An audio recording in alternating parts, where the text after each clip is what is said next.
was channel surfing one day, this a few years ago, and Hitchcock's film Marnie showed up, and it's one of the movies where no matter where I am in it, if it turns up on my television, I just keep watching. I read the book that Hitchcock based the film on, and I think it's really viable. We meet this woman who is embezzling money from the place where she's working. Shortly after the boss makes an untoward pass at her, she decides she's out of there. She steals all the money out of the safe, and she changes her identity. She changes the color of her hair, the way she dresses, what her name is. She moves to a new town, gets another job, and very quickly becomes the object of interest in the boss. He says he'll call the police and turn her in unless she marries him. So in this very bizarre twist, he blackmails her into marrying him.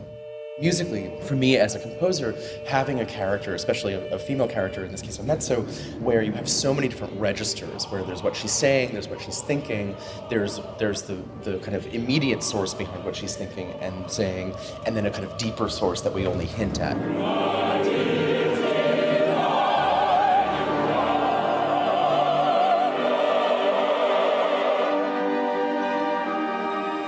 And what's great about opera, of course, is that you can do that work musically through the singing, musically through the orchestra, visually, and it requires all those things to make sense, and it requires a great sort of dramatic sense across the board, right, including her as an actress. It's always very interesting to step into a new role for the first time, to create that character from scratch, essentially. It's a very long process, and it's certainly not finished by the end of the run. So there's an understanding that it is a constantly evolving process, and there's something very challenging about that, but also very liberating at the same time. We really wanted to capture that late 50s, early 60s period.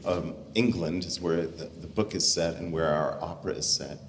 Ariane Phillips, our costume designer, took a very strong graphic approach to the clothes. The silhouettes, the shapes, and the colors are almost distilled from that period in the most extreme way. One of the things that Nico did that I think is really brilliant, among many brilliant things, is he's created these 4 shadow Marnies. For me, it was very important, right from the beginning, that I wanted to have this sub-ensemble, so sort of semi-chorus, that represents in some way not just her anxieties, but a number of possibilities of other characters inside her head or surrounding her, and they sing in a sort of early music style, so without any vibrato, with long lines on single words.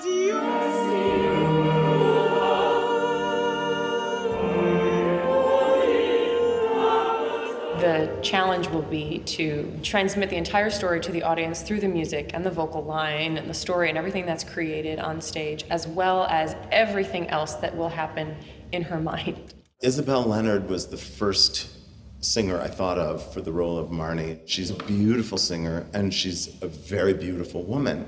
She also has, I think, a quality that it is very hard to act.